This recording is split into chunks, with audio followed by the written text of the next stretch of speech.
Presentamos El Mostrador en la Clave. Mi actualidad desde distintos puntos de vista. Un espacio para discutir bien informada. El Mostrador en la Clave, con el equipo de El Mostrador. La Clave me escucha. Ya estamos con El Mostrador en la Clave, remotamente conectados con Natalia Saavedra y Héctor Cosio. Natalia, ¿cómo estás? Hola, muy buenos días. Después de un periodo de introspección estoy de vuelta. Después de un periodo de introspección, acércate y habla fuerte. Va a despertar a toda tu casa, pero da lo mismo. Ahí está. Aquí estoy reportando a la radio en pijama como corresponde para el teletrabajo. No engañemos a la gente. ¿Y tú, Héctor, cómo estás? Hola, Fernando, ¿qué tal? Buenos días. Cuéntanos un poquitito, porque de repente es interesante conocer las experiencias de cada cual. Tú, Héctor, ¿en qué sector estás? Tengo problema de conexión, no escucho muy bien, Fernando. ¿Me escuchas ¿Me escuchas ahora o no? Sí, ahora te escucho un poco mejor. Ya, ¿en qué sector estás tú? No estoy en el living de mi casa en este minuto. Sí, no, pero ¿de dónde? ¿En qué sector de la ciudad estoy hablando? En la Florida. En la comuna de la Florida. Ya, ¿y tú, Natalia? Yo estoy en Providencia en este minuto, Fernando. Somos muy cerquita dos. de ustedes. Sí. Sí. Bueno, la primera cosa es que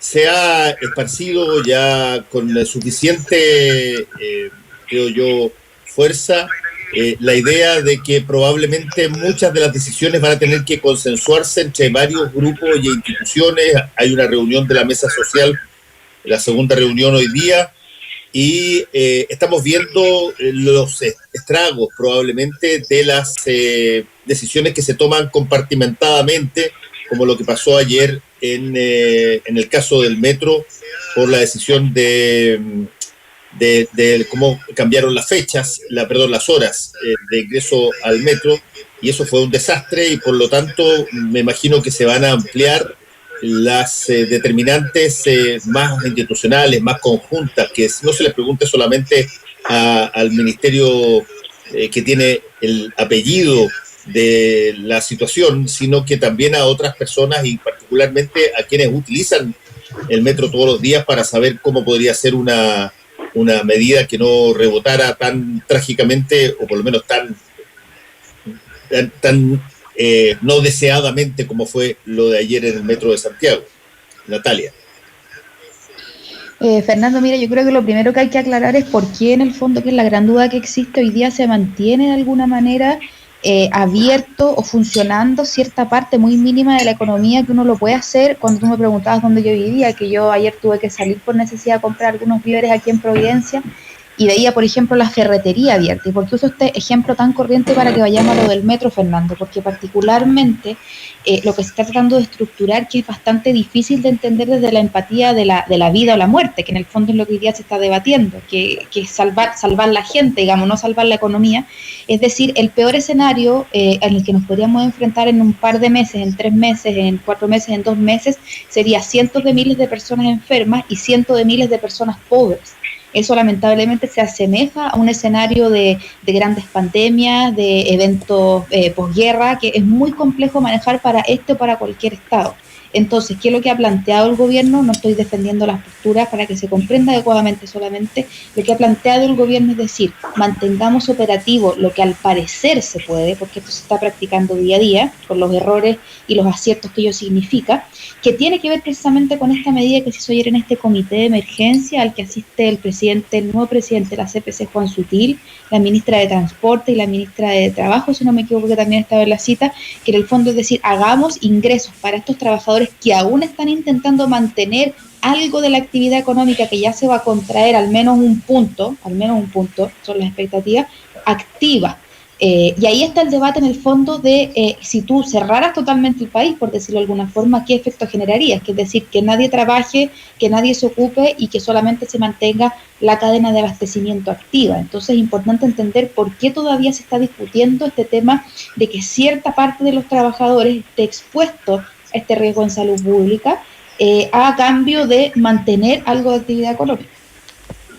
Sí, hay que tener en cuenta, creo yo, que suena bastante fácil pedir un acuartelamiento total, y lo digo no porque esté en contra de la idea, sino que porque me imagino que si que uno tuviera que tomarla, tendría que asegurar una serie de cosas antes de tomar una cosa como esa.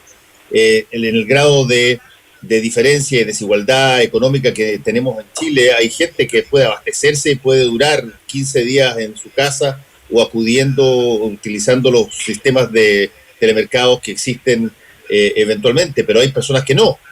Y también hay personas que todavía necesitan ir a sus oficinas porque en esas oficinas no les han dicho que se vayan tranquilamente a la casa y que se les va a garantizar el ingreso por 1 o 2 meses. Entonces, en ese escenario, donde si es que tú cierras en un determinado momento, tienes que calcular, bueno, cómo se abastece, como tú decías, Natalia, las personas de los enseres mínimos y además, bueno, cómo tienen acceso a un ingreso si es que no han sido asegurados por sus jefes de que van a contar con aquello por el lapso de, qué sé yo, 1 mes o 2 meses que eventualmente tengan que estar recluidos. Entonces, es una decisión que lleva el tener chequeado que se cumplen otras condiciones. No sé si tú piensas igual, Héctor.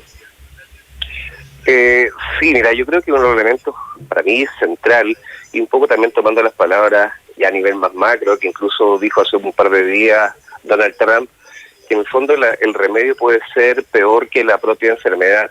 A lo que decía Natalia y a lo que tú también observabas, Fernando, creo que el tema de la gente común, es decir, no solamente la gente que está empleada en un lugar donde tiene que asistir, debe cumplir un horario y tal vez puede tener o no la posibilidad de hacer teletrabajo. Hay muchísima gente que tiene trabajos informales.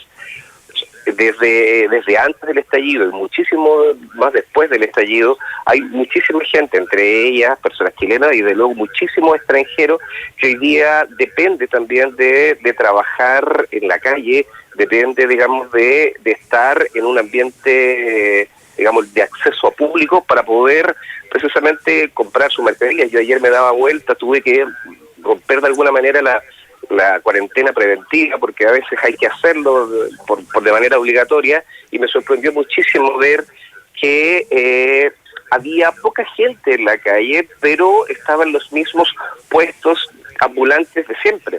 Y eso lleva a una conclusión muy clara. O sea, la gente hoy día en un minuto va a preferir tener un sustento diario, saber que puede efectivamente vender un producto y llevar plata para la casa, que cuidar la enfermedad. Y esa es una ecuación muy peligrosa, y es una ecuación que tampoco se puede culpar a la gente, porque estamos hablando de gente que tiene trabajos informales. Esa gente no puede trabajar desde su casa, y hasta donde yo he visto tampoco el gobierno está pensando en este minuto en darle un salvataje de manera importante. Se está hablando incluso de algunas empresas que están solicitando que las ayuden económicamente, las pymes que las ayuden económicamente, pero ¿qué pasa con el ciudadano común y corriente que tiene que pagar la luz, que tiene que pagar el agua, que tiene que pagar el arriendos que por lo demás, pensando sobre todo en la población extranjera, han sido tremendos? La burbuja inmobiliaria en Santiago es fenomenal. Es parecida a la de Barcelona y a la de, incluso superior a la de Londres en algunas partes. O sea, arriendos por ejemplo, yo vivo en la Florida, hay arriendos de una habitación, de un departamento de 2 habitaciones a 400.000 pesos. Es una locura. ¿Qué va a pasar con todo ese tipo de gente? Yo creo que son los problemas que el gobierno todavía no ha tomado ninguna iniciativa y que no se dimensionan. Sí, Natalia, ahí hay un punto que tú probablemente has discutido más seguidamente que quizás otros, porque hay un punto donde se toman decisiones que de pronto parecen que tienen que ver con, por lo menos así en términos coloquiales, ¿qué se protege más? ¿Se protege la salud de las personas o se protege la salud de la economía? O dicho de otra manera, ¿qué tanto tenemos que hacer determinadas materias hoy día que eventualmente impliquen que cuando esto pase, estemos en una condición peor económicamente de la que estábamos para enfrentar esta recuperación? Eso ha sido muy potente, sobre todo en redes sociales, y me gustaría saber si es que tú has conversado con las autoridades económicas respecto a ese punto. Mira, Fernando, hoy día compartimos un artículo, como te decía yo, por razones personales estuve bastante rato alejada del ejercicio periodístico, pero ¿por qué te lo digo? Porque en el fondo es volver a la realidad con todo un Estado comportándose de una manera distinta, con una población enfrentándose a algo inédito. Y en ese sentido, yo creo que también por una parte hay que entender que la forma de reaccionar de todos, tanto de los ciudadanos, como decía Héctor, también de la gente que efectivamente yo el domingo, tuve que salir de mi auto y que había gente que tenía armados los puestos de feria, etcétera, es inédita en la manera de cómo en el fondo me tengo que comportar. Por otro lado, hay grandes industrias como por ejemplo la minería, Fernando, que están todos los días en contacto con el gobierno y entre ellos como compañía. Recordemos que además son el corazón de la economía chilena. Ellos están trabajando, por ejemplo, a través del Consejo Minero todos los días a las 7 de la tarde en un comité de crisis en el que van tratando de conectarse con minería, con trabajo y con el gobierno para decir, oye, estas son las urgencias del día martes, veamos hoy día cómo resolvemos el día miércoles. Tratando siempre de mantener, yo conversaba con ellos y me decían, en el caso de minería estamos apostando por mantener la continuidad operacional bajo la premisa de que lo primero es la salud de los trabajadores. Ahora, es difícil para la gente muchas veces entender cuando vemos supermercados operando o otro tipo de comercios operando a veces en condiciones de precariedad, sin guantes, sin mascarillas, sin medidas de limpieza, entender que la empresa está resguardando la salud de los trabajadores. Eso sería lo primero, que la corporación, que la gran corporación, sobre todo la que tiene capacidad de acceder a ese tipo de medios, proteja la salud del trabajador, porque un trabajador muerto, y valga lo fuerte de esa frase, no le sirve a nadie. No funciona, digamos, es la fractura más fuerte que se puede ir generando en la sociedad. Y por otro lado, las autoridades de gobierno yo creo que por ahora están concentradas principalmente en el plan económico, pero yo creo, Fernando, que también, y pese a que esto nos está un poco volviendo locos a todos, hay que empezar a conversar otro tipo de cosas que nos hagan crujir la neurona que nos está dando vueltas encerrada en los metros cuadrados del porte que sea nuestro departamento. Y te lo comento porque hoy en la mañana una amiga científica me compartió un estudio de la revista de tecnología del MIT, donde dice que los investigadores del College de Londres, del Reino Unido, han planteado que precisamente lo que tú dices, Fernando, estas como bandas grupos de trabajadores o aislamiento social se vaya flexibilizando de acuerdo a la ocupación de camas UCI. Es decir, cuando tú ves que la ocupación de camas UCI se dispara y que el sistema no va a poder responder, tú haces más severo el aislamiento social, incluso de trabajadores. Y cuando esa flexibilidad o esa capacidad de camas se abre un poco, tú liberas un poco el aislamiento social, cosa que se vaya generando un nuevo patrón de comportamiento. Y eso es lo que hay que entender hoy día, que tanto económicamente, en cómo hacíamos el trabajo, como socialmente, cómo nos comportábamos, va a cambiar radicalmente. Sí, es verdad, y además hay una cantidad de cosas que están pasando en el mundo y que ustedes probablemente lo han visto. Cada vez que hay una medida taxativa fuerte en alguna de los países que estamos constantemente mencionando, uno advierte el aumento de preguntas respecto a si eso funcionaría acá. Acaba Donald Trump recién, hace pocas horas, de generar una apertura de crédito desde la Fed, o sea, lo que es el Banco Central de Estados Unidos, donde aparentemente hay una política de rescate gigantesco, bastante amplio, y me imagino que ese tipo de cosas, cada vez que ocurren en esos países, automáticamente se discuten y se plantean. ¿Puede Chile hacer una cosa similar? Si es que no algo similar, puede hacer algo en la misma dirección, aunque sea, y por lo tanto tenemos estas reflexiones entre cómo enfrentar los costos de la enfermedad en ámbito económico. Fernando, mira, lo que pasa ahí yo creo es que también sucede que tenemos terror a cosas que parecían muy normales, y lo voy a graficar con algo corriente, con algo complejo en la economía.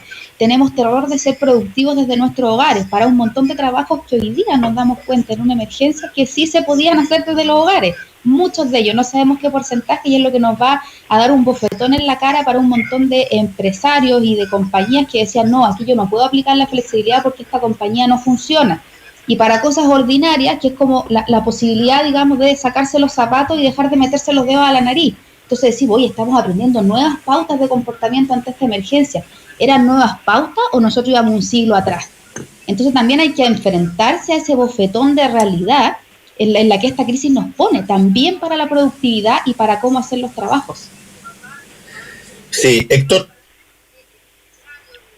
Sí, Fernando. Sí, te quiero preguntar justamente sobre eso. Tú has cubierto montones los temas que tienen que ver con medio ambiente, con un montón de medidas que han sido pero relevantes durante ya bastante tiempo. Bueno, y todo eso tiene como característica principal el que tú tienes que estar monitorizando eso diariamente. Hay gente, escuadras de personas que trabajan en situaciones que eventualmente no pueden discontinuar tan rápidamente. Por ejemplo, estábamos viéndolo en el ámbito de la minería, lo mencionamos. A ver, tú ¿en qué momento tú decides de que una cosa trascendental para el país que aporta, qué sé yo, el 44 o 45% de todo su PIB, va a eventualmente ser materia de una paralización? Por cierto, estoy pensando en que la prioridad es la salud de las personas, pero me imagino que también debe andar rondando la idea de que, a ver, esto lo voy a plantear mucho más directamente. Cuando alguien como el ministro de Salud dice una frase como que el virus puede mutar en algo, qué sé yo, en una mejor persona, un cabro mejor, al margen de la estupidez en la frase, digamos, si tú quieres, lo que implica, pero ahí hay un pensamiento, ahí hay una idea que se transmite y que es, mira, en una de esas metemos una variable tan fuerte, tan potente de contención que después no la podemos retirar rápido cuando esta cosa pase y no sabemos cuándo va a pasar, y por lo tanto siempre esperamos a que haya una señal de catástrofe brutal antes de tomar una decisión. Así lo entendí yo cuando lo dijo. Sí, ahora yo varias reflexiones a propósito también de toda de cómo se transmite propiamente el virus, el SARS-CoV-2. Se transmite también muchísima información. Hoy día efectivamente estamos en un mundo globalizado donde todas las experiencias extranjeras van resonando y van replicándose en los países que tal vez tenemos un acceso al desarrollo y la tecnología menor de manera muy rápida, pero eso también va provocando varios ruidos y problemas también a la hora de tomar decisiones. Por ejemplo, lo que tú hablas respecto de esta desafortunada frase del ministro, yo entiendo que el ministro está hablando claramente de una propiedad de este virus. Este virus tiene una capacidad de reconversión genética tremenda. Hay varios estudios que hablan, digamos, de que incluso no existe solamente una cepa de este virus, sino que existen varios más, y sabemos, digamos, de que los virus, a diferencia de, digamos, de las bacterias, no tienen una especie, digamos, de reacción antibacteriana, es decir que tiene alguna especie de antídoto a los virus, pero su mutación genética hace que los virus sean cada vez mucho más complejos. Cuando el ministro habla y dice que el virus puede mutar en una mejor persona, fuera de la brutalidad de lo que está diciendo, lo que yo entiendo es que él está haciendo una apuesta muy arriesgada. Está haciendo una apuesta, claro, está haciendo una apuesta en función, digamos, de un parámetro, de un modelo matemático que no entiendo cuál es el del ministro, pero que es bastante arriesgado, y te lo pongo en el siguiente ejemplo. Uno de los elementos centrales que está haciendo en este minuto y la discusión mundial es aumentar la cantidad de diagnósticos. Aumentar la cantidad de diagnósticos te permite saber, digamos, no solamente aquellas personas que están teniendo los síntomas, sino también aquellas personas que podrían contagiar a otros. Ese es un elemento sustancial para poder determinar qué personas pueden estar en aislamiento y quiénes no. No solamente aquellos que tosen, aquellos que tienen fiebre tienen que estar en cuarentena, también aquellos que son asintomáticos, esto lo venimos hablando hace semanas. Pero lo único que permite poder hacer esa distinción es tener digamos, masivamente test preventivos. Esa situación en Chile no ocurre. Entonces, ¿cómo el ministro de alguna manera saca una conclusión a través de un modelo matemático sin tener la variable que hoy día está en boga en toda la comunidad científica. Hay que aumentar la cantidad de diagnósticos.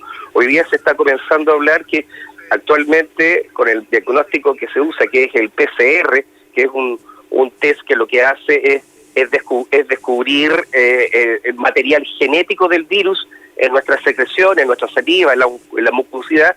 Ese examen demora unas horas en resolverse, pero que se entreguen los resultados del Instituto de Salud Pública puede durar en algunas ciudades hasta 5 días. Entonces, tenemos primero un desfase enorme respecto de la cantidad de personas que hoy día están con el virus y que son sintomáticas, de aquellas personas que tienen el virus y no son asintomáticas. En ese sentido... Sí, ahí hay un punto muy interesante que tú mencionaste, que tiene que ver el punto que tú señalaste con el nombre de la apuesta. Y esto es algo que, bueno, la experiencia pasada, en el caso particular del presidente Piñera, ha sido beneficiosa para él. Cuando pasó lo de los 33, y es cierto que esto no tiene nada que ver con eso, pero sí tiene que ver con una situación muy importante, que es cuando tú tomas las decisiones más, en qué momento tomas las decisiones más drásticas. Y ahí hubo una discusión muy fuerte. Yo reporté totalmente ese caso para el Post, que en ese momento lo estábamos sacando con un grupo de personas, y ahí hubo una decisión, un choque muy fuerte entre incluso el ministro de Minería de la época, con una serie de asesores que planteaban que no había posibilidad de seguir y no iban a resultar las cosas porque se iba a producir un derrumbe y que había que prepararse para dar la noticia de una muerte de todos ellos. Y quien sostuvo que había que insistir fue justamente el presidente Sebastián Piñera, mucho más que su ministro y en concordancia con algunos otros ingenieros de Codelco, pero insistió hasta el final, apostó, si tú quieres. Y el resultado fue extraordinario. Y por lo tanto, hoy día estamos ante una situación también que de alguna manera tiene un margen de apuesta. Tiene el margen de a ver en qué momento, como lo planteó el ministro en su tono coloquial de siempre. Mira, lo que el ministro dijo es: yo no me puedo jugar por una variable hoy día porque estamos viendo si es que acaso esto no cambia. Y el tiempo hasta darse cuenta de si que la cosa no cambió o en una de esas empeoró, bueno, corre por cuenta nuestra, pero creemos que eventualmente no se puede abandonar ese tiempo de apuesta.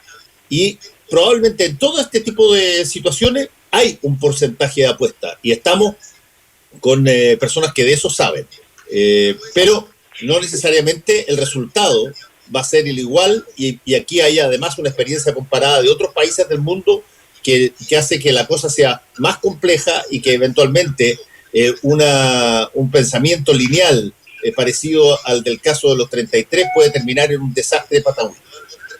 Sí, yo creo que hay dos cosas, una dimensión política y una dimensión, por así decirlo, más práctica. Mira, frente a la imposibilidad, una de las formas de observarlo, frente a la imposibilidad de no saber si efectivamente vamos a tener una situación como Italia o vamos a tener una situación, por ejemplo, como Corea del Sur, que son de los grandes extremos.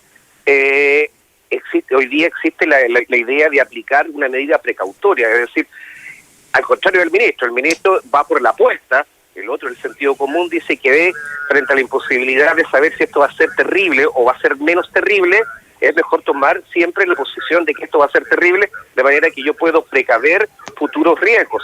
De la otra manera es una apuesta, digamos, y lanzarse frente a la piscina. Eso es como lo primero. Por eso es que también mucha gente de la comunidad científica está por ese lado, por aumentar las medidas precautorias y reducir la apuesta, reducir el riesgo de lanzarse a una piscina.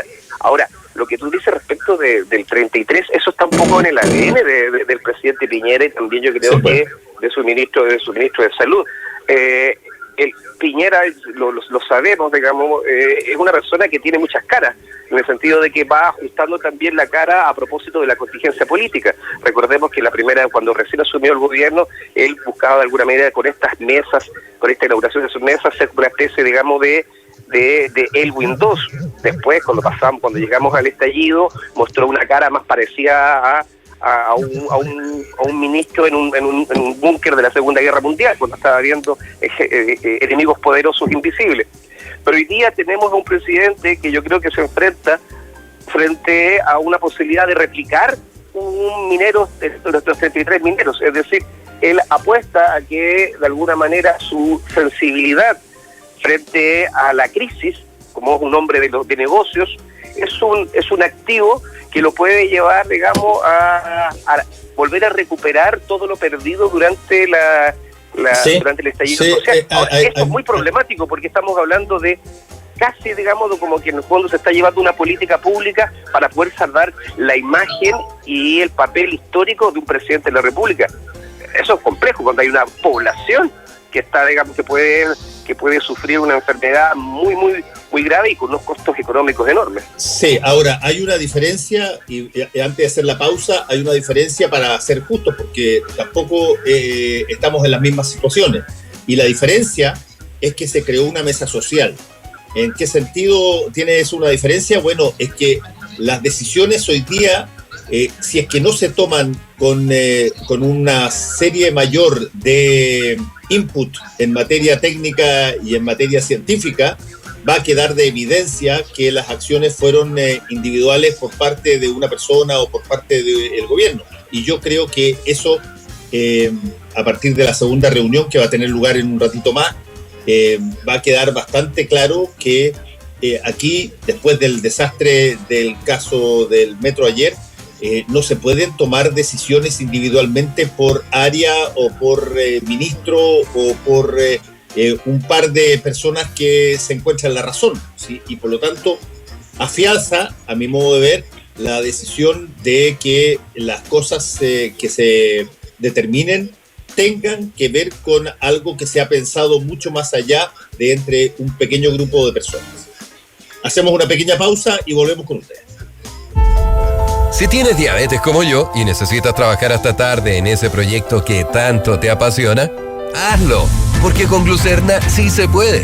Mi médico me recomendó hacer ejercicio, comer saludable y Glucerna, que gracias a sus carbohidratos de lenta absorción me ayuda a mantener estables mis niveles de azúcar en la sangre y así puedo controlar mi diabetes y disfrutar de las cosas que me gustan. Haz como yo y con Glucerna sigue siendo tú. Consulta con tu médico, recomendado por la Asociación de Diabéticos de Chile. A los medios lo único que les interesa es competir. Se llenan de discursos repetidos. Nadie escucha. En este mundo donde el que se adapta mejor es el que sobrevive. Aquí quisieron arriesgarse Y adaptarse a una manera diferente y totalmente opuesta al resto. Es por eso que han decidido entregar los micrófonos a la gente. A nosotros. Porque somos la fuerza y la confianza. La gente transforma todo y transformaremos la manera de comunicarnos. La gente será nuestra voz. La clave, me escucha.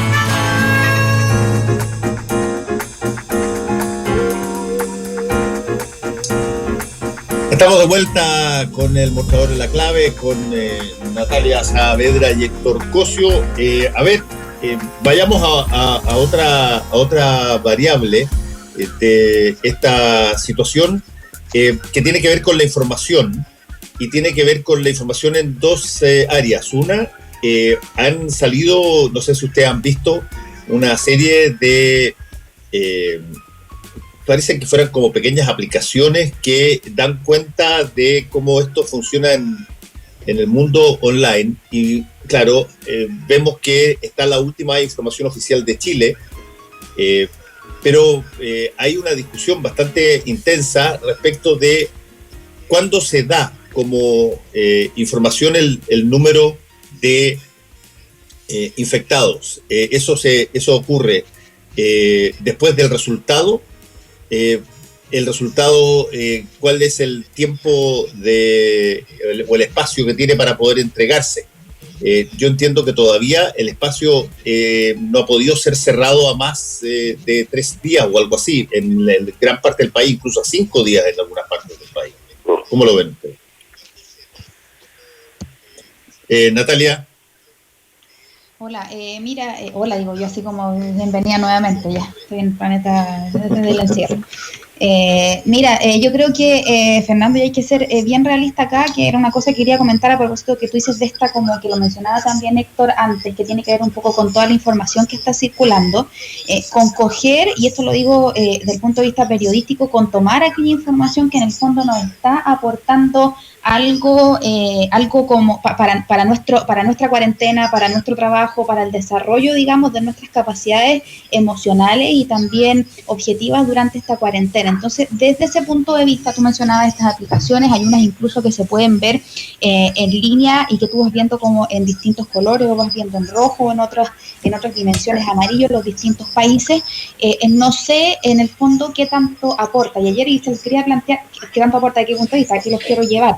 Ayer no sé si pudieron ver el replay, digamos, en la mañana, en el matinal Mucho Gusto, donde estaba Katy Barriga, y ella se toma la atribución de informar un fallecimiento por el tema de el COVID, el segundo fallecimiento en ese minuto, antes que el Ministerio de Salud, y los animadores le dicen, oye, pero bueno, ¿quién es el canal oficial para informar este tipo de cosas? Entendemos que es el Ministerio y que hay que respetar ese canal. Y ella plantea que en realidad no le interesa demasiado respetar esa vocería, y que en realidad lo importante es entregar información relevante. Entonces yo creo que en este tipo de crisis también es entender el rol que cada uno juega en la sociedad. Uno como ciudadano, uno como periodista, el científico, el ministro, y tratar uno de aportar de la manera más limpia en el rol que uno tiene en la sociedad, que es muy complejo entenderlo porque uno además se vuelve multirol. Yo se los comento y es difícil y no correspondería mucho personalizar en estos periodos, pero yo les comento que yo estoy en mi casa, yo tengo una hija pequeña que dejó ir al colegio, bueno, Héctor también es papá, debe tener a su hijo en la casa, entonces uno empieza a convertirse en un multirol y tiene que tratar de repente en esos espacios pequeños de limpiar un poco la cabeza, de entender cuál es el rol que cada uno juega en la sociedad. Y se los planteo porque no sé qué opinan también en el fondo, que cada alcalde y cada persona vaya entregando, cada autoridad, informaciones sobre los distintos fallecimientos, y no sea finalmente el Ministerio de Salud quien centralice esa información. A mí me pareció del todo grave ese desacuerdo. Sí, yo estoy de acuerdo contigo, Natalia, así como también me pareció quizás grave, pero no tanto, ya que las redes sociales están planteadas hace ya bastante tiempo como medio de comunicación, incluso para las autoridades, que se anunciara por Twitter la muerte de la primera persona que falleció, pero me imagino que lo que se busca básicamente en este tipo de cosas es que no salga paralelamente la información por una filtración y quede la tendalada de que una autoridad asuma rápidamente la responsabilidad por haber dado una noticia de este tipo. Lo que pasa, y tú lo dijiste muy bien, Natalia, en tu introducción, es que aquí, de hecho, de facto, hay un proceso de saltarse a quien estaba dando hasta ahora toda la información respecto de las personas que eventualmente podían fallecer a causa del coronavirus. Ahí hay un cortocircuito que, como tú dijiste muy bien, la alcaldesa de Maipú sintió que ella, si la persona había fallecido de su comuna, y antes de que eventualmente se filtrara, lo planteó directamente en un matinal. Me parece que eso habla de una cierta inseguridad, una cierta duda, una cierta desconfianza incluso de el sistema central para canalizar información. Es que ese es el problema, Fernando, cuando tú denotas esa desconfianza en los canales públicos. Sí, perdón, en los canales públicos, que yo estoy con un poquito de desfase con el retorno, Héctor, no fue la maldad de interrumpirte. Cuando tú denotas esto en los canales públicos, generas, sin querer, un efecto de desorganización desde el aparato estatal hacia la gente, que ve programas masivos, que lee redes sociales. Entonces dice, bueno, si yo oficialmente, que era lo que planteaba Héctor, quiero informarme de epidemiológicamente, perdón la palabra, tengo ahí la lengua trabada, de cuántas personas hay infectadas, de dónde puedo tomar los exámenes, de cuál es el estatus, hoy día no creo que sea tan difícil, y ahí sí vamos a las partes del teletrabajo que se desarrollan rápidamente, de crear plataformas accesibles y fáciles de entender para la población y oficiales. Porque en el fondo ese tipo de comportamientos como el de la alcaldesa, como dice, no es grave quizás el canal en el que se comunique, porque hoy día todo es cancha, pero lo que es grave es mostrar un desacuerdo y una desconfianza entre las mismas autoridades que dirigen al país. Héctor. Sí, bueno, también tengo el problema de retorno. No, respondiendo un poco también a la pregunta inicial respecto de cuál es el número real y y cómo es la información que está circulando respecto de las personas que hoy día tienen el contagio y toda la información y lo que hizo la Katy Barriga y toda esta información que tratan de ocupar titulares también. Creo que es importante y volver a insistir en el punto de la primera tanda, que tiene que ver también con la información que hoy día podemos disponer en función de los test realizados. Hoy día, para poder determinar si estamos frente a una cuarentena progresiva o no, si se van a aplicar nuevas medidas, es importante tener un número estándar. Hoy día lo que están haciendo los países que tienen este problema de manera mucho más seria que la nuestra es avanzar hacia los tests rápidos. Es importante poder reducir la brecha entre que yo tomo el test y recibo el resultado, porque si yo tengo un desfase de 3, de 4, de 5 días, es probable que el número de contagios sea mucho mayor al que oficialmente está diciendo la autoridad. Y si el número es mayor al que está diciendo la autoridad, por lo tanto también las posibilidades de que más personas se contagien también es mayor. Entonces se deben tomar decisiones políticas en función de estándares. Y hoy día tenemos un problema de estándar. Hoy día se están haciendo pruebas que son más certeras, del 90%, que es lo que explicaba recién, que es la prueba, digamos, que se hace detectando material genético en las secreciones, pero también está los llamados test rápidos, que lo que hacen es detectar proteínas de los virus dentro de la saliva, de la secreción de las personas. ¿Por qué esto es relevante?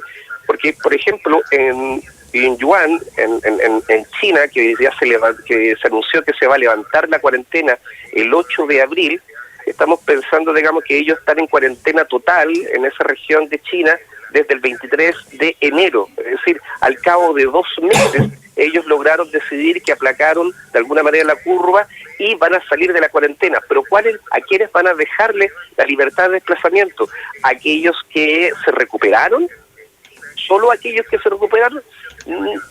Y si lo contrario, ¿quiénes no van a poder salir? ¿Los que todavía están padeciendo síntomas? No van a dejar salir a los que todavía tienen síntomas, pero también a los que tienen el virus y son asintomáticos.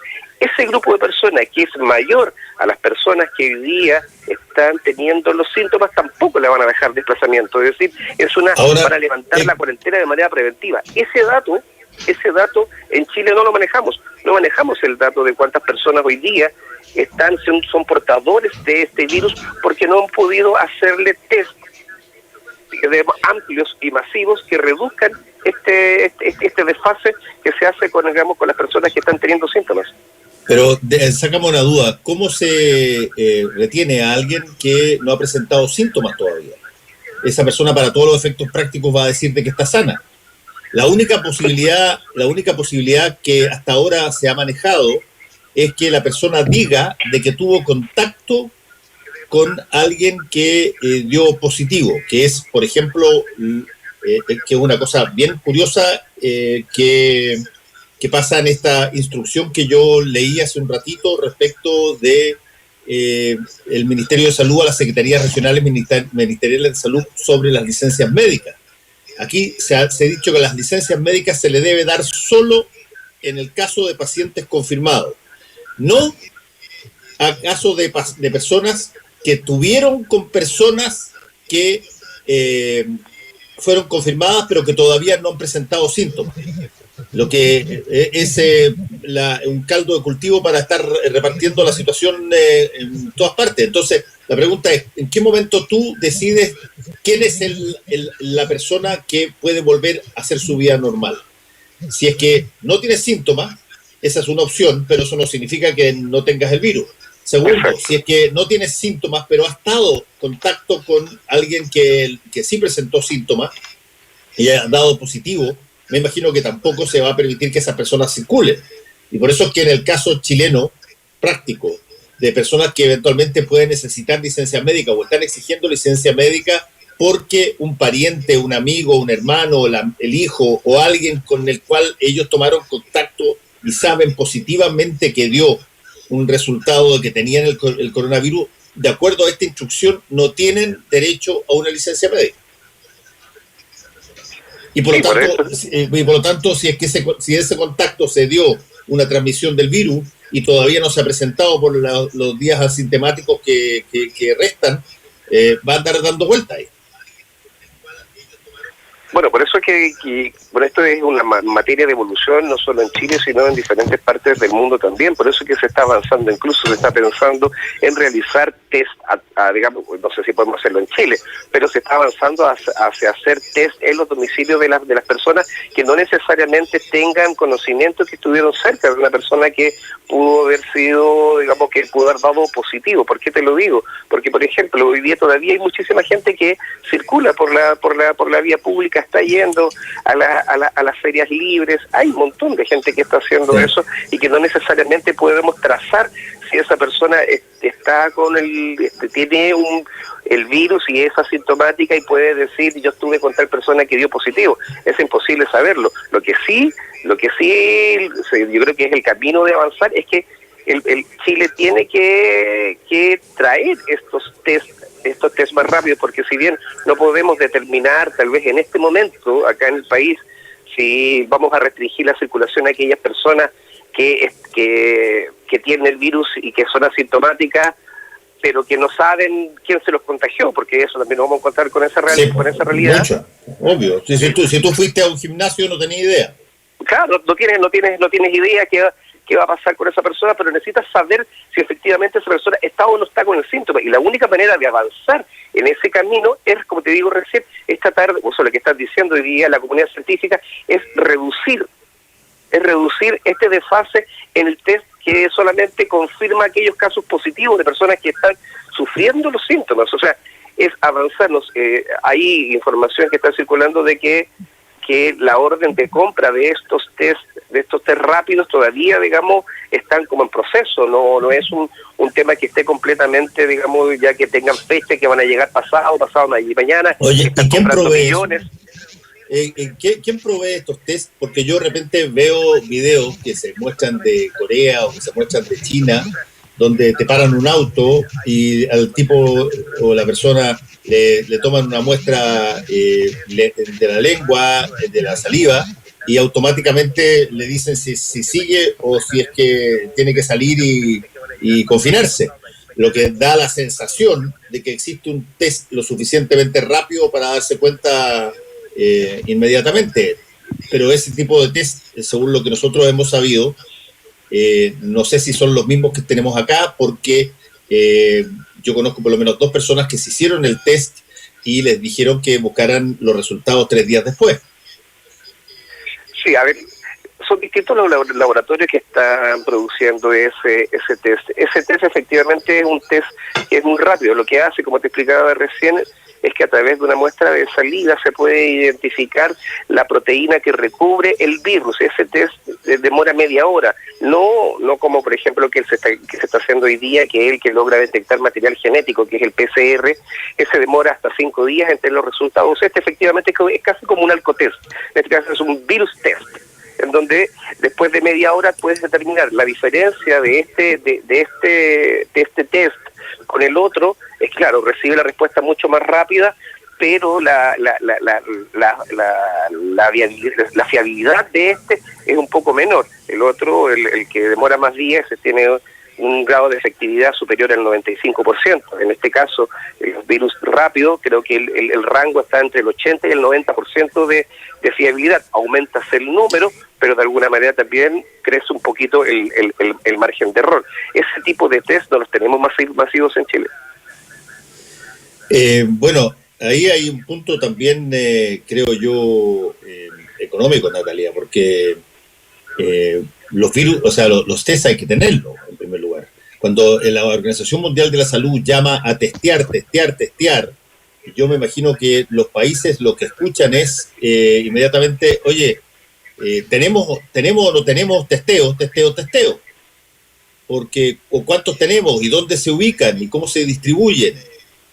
Y en Chile la forma de distribuir las cosas históricamente tiene que ver con beneficios para uno y perjuicios para otro.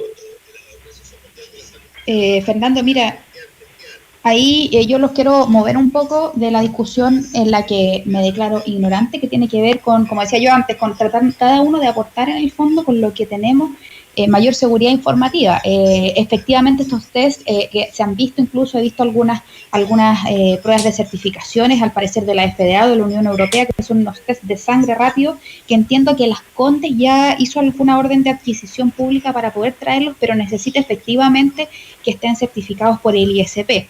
Pero más allá de estas pruebas masivas de las que estamos hablando, yo quiero volver al punto, Fernando, de que esta es una oportunidad única para un cambio en el paradigma de cómo hemos enfrentado el mundo laboral hasta ahora y hasta cómo lo conocemos.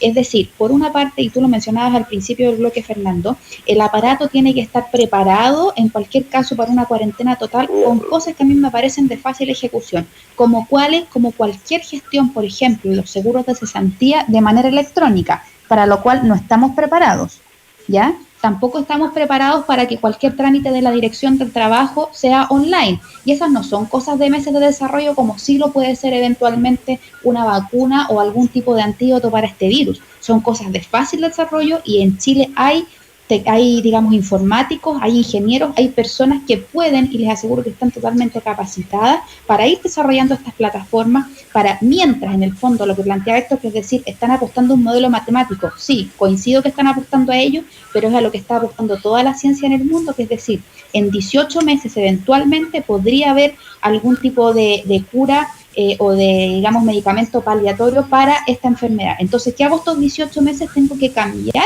el paradigma del trabajo. Muchos dicen, no, es que en el fondo hay gente que no se puede dar el lujo. Efectivamente, pero hay muchos trabajos que incluso en la cadena hasta de abastecimiento de alimentos nos vamos a dar cuenta que van a cambiar, en la forma que a lo mejor nos vamos a dar cuenta que va a haber más autoabastecimiento, más autoservicio, y esos trabajos se van a orientar a otros trabajos que hoy día tienen una oportunidad única. ¿Estoy siendo demasiado optimista? Sí, estoy siendo demasiado optimista, pero creo que hoy día es lo único que nos queda frente a un escenario que es imposible, digamos, de cambiar, incluso con la voluntad gubernamental. Ahora, que es importante también, Fernando, y que es una cosa que hoy día leía en una carta del abogado Gonzalo Cruzat en el Mercurio, donde sí tienen que haber autoridades encima, por ejemplo, el tema del libre mercado. Es clave. Cuando todas las aerolíneas cierran y me queda una sola aerolínea, que entonces no concentre precios abusivos. Cuando cierran todos los supermercados y queda uno operando en la cuadra, que aquellos no presenten en bienes esenciales precios fuera de mercado y que se enriquezcan, digamos, de una crisis. También hay que poner atención a lo que sí se puede, hacer hoy día. Hoy día no se va a encontrar la cura, pero sí se puede encontrar un montón de variables de teletrabajo, de libre competencia, de eficiencia del Estado que están a la mano y que deben ejecutarse ahora ya. Bueno, ahí has dado, Natalia, por lo menos 2 o 3 indicaciones de cosas que han estado súper a la palestra en materia de preocupación ciudadana. Una de esas tiene que ver con, efectivamente, los precios. Y particularmente de precios en aquellas cosas que van a ser más demandadas, digamos.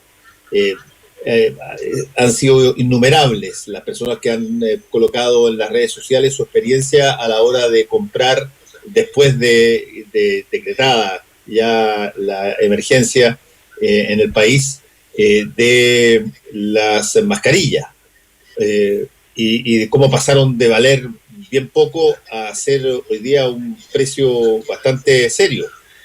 Cosas como esas y otras, me imagino que están siendo monitorizadas muy directamente. De hecho, hasta Andrés Alamán planteó en un momento dado que no se podía permitir que se aumentaran o se generaran precios usureros aprovechando la pandemia. Y por lo tanto, ya no está la excusa de que no existe el instrumento. El instrumento está en manos del presidente de la República desde el momento que planteó el régimen de emergencia que permite controlar una serie de medidas que atentan contra la ciudadanía sobre la base de aprovecharse de una situación para beneficio económico. Ahora, Fernando, ahí hay que poner cosas en contexto, porque una es el libre albedrío, que de repente pasa por falta de sentido común, que tienen los empresarios, que tienen las personas que empiezan reventa, con el aprovechamiento que genera una crisis. Pero también hay otro punto, Fernando, que tiene que ver, y te lo doy claramente con el ejemplo de las mascarillas, porque estuve en conversaciones con gente de cadenas farmacéuticas independientes que me decían, oye, a la CENAVAC se le cayó la negociación para las mascarillas que iban a traer a un supuesto bajo costo. Recordemos que en algún momento se planteó que las mascarillas corrientes costaban cerca de 20 pesos. Entonces yo me contacté con una persona que es dueña de una empresa importadora y me decía, Natalia, mira, la realidad es la siguiente. Por un lado, la ley de oferta y demanda regula obviamente el mercado. La escasez de mascarillas significó que en China, donde se fabrican, los precios se elevaran a precios siderales, y la misma mascarilla que costaba 20 pesos, hoy día aproximadamente cuesta 200 pesos. ¿Ya? Si el gobierno subestimó que en un momento de escasez mundial Chile, que va a encargar poquitas mascarillas frente a lo que va a comprar Alemania, frente a lo que va a comprar la Unión Europea, iba a tener un poder negociador, calcularon mal. Pero conveniendo que ese precio va a ser mayor, me decía, el flete aéreo, que hoy se volvió escaso porque las aerolíneas, la gran mayoría no está volando y solamente lo están haciendo las empresas de carga como FedEx y UPS, también se genera ahí una guerra de precios, porque FedEx y UPS son empresas norteamericanas que cuando vieron la necesidad de los chinos de transportar mascarillas en medio de esta escasez, le dijeron, bueno, los precios ahora van a subir al doble. Entonces también aquí hay una parte, y hay que tratar de ponerle racionalidad a los análisis, que tiene que ver efectivamente con el control local, con el control de que ese libre albedrío no se convierta en un aprovechamiento y en no cumplir las leyes de libre competencia que tenemos, y por otro lado, en condiciones mundiales que van a estar fuera de nuestro alcance controlar. Hoy día colocar una mascarilla en Chile aproximadamente, me decía esta fuente de una compañía importadora, me decía, a mí me cuesta 500 pesos. Me decía, con el flete aéreo, con el aforo, con los dólares chip, FOB, no FOB que tengo que pagar, colocarla en Chile, la que costaba 20 pesos antes, a mí me cuesta 500 pesos con un margen de 60 pesos por mascarilla.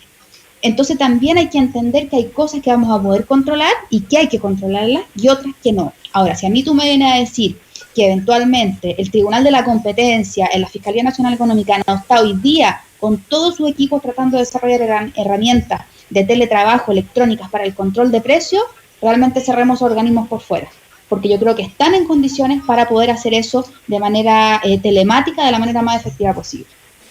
Yo te encuentro toda la razón y creo que hay dos variedades, dos dimensiones de lo que estás diciendo.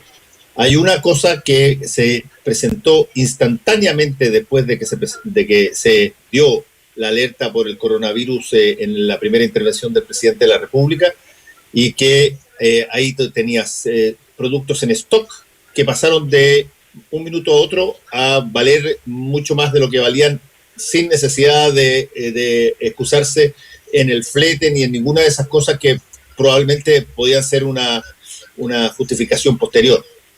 La segunda tiene que ver entonces con, me parece perfectamente lógico lo que tú estás diciendo, en un libre mercado acá hay una cadena de precios para que lo que partió en un lugar llegue a otro en un determinado monto, y si es que esas cosas en el proceso aumentan, no es mucho lo que puede hacer el empresario o quien importa. Pero eso no, y ahí viene mi pregunta para ti, Natalia, y para Héctor, eso no elimina de que, conociendo exactamente esa realidad, el Estado intervenga. Porque si es que hay alguien que puede generar espalda para determinadas materias y tener caja para que en una situación de urgencia puedan no alterarse las dinámicas de precios tanto como para que eventualmente se produzca una estampida, bueno, ese es el Estado. ¿O no? Natalia. Ahora sí, perdona, estábamos con un desfase. Sí, Fernando, ahí es importante, por eso te digo, desarrollar canales lo más objetivos posible. Por ejemplo, a los usuarios que intentemos acceder a la Fiscalía Nacional Económica, que tiene un formulario de denuncia electrónica. ya pueden entrar a la página web de la Fiscalía, tiene un link de denuncia electrónica donde yo puedo poner en antecedente rápidamente para que ellos eventualmente, si van viendo que esa denuncia además se vuelve reiterativa, puedan inmediatamente abrir una investigación de oficio, ya sea por precio, por comportamiento, cualquier comportamiento que veamos alejado de la libre competencia. Ese es el organismo estatal, cuando decimos el Estado, Fiscalía Nacional Económica para Precios. Entonces es importante que cada organismo estatal se haga cargo de lo que hoy día le compete con la mayor eficiencia posible. O sea, las personas, yo les invito también a que vayan a esa página. También quería pasar un aviso a cualquier persona, por favor, que hoy día es nuestro rol como periodistas también en esta crisis, tenga preguntas o consultas en las que yo los pueda apoyar como humilde periodista de economía. Nuestros correos del mostrador están abiertos para poder también hacer ese rol de filtrar la cantidad, digamos, casi obscena de información que hay en redes sociales, y que es importante también irlo depurando un poco, y que también esperemos que para un próximo programa podamos hablar un poco del tema de pensiones, que nos quedó hoy al debe, que está tan hot, también por los reclamos que hay respecto a las grandes pérdidas que está teniendo el sistema de pensiones. Ya, nos tenemos que ir, Héctor y Natalia, muchas gracias por este contacto, que les vaya muy bien. Muchas gracias también. Actualidad con ojo crítico. La información desde distintos puntos de vista. Fue El Mostrador en La Clave, con el equipo de El Mostrador. La Clave me escucha. Si tienes diabetes como yo y necesitas trabajar hasta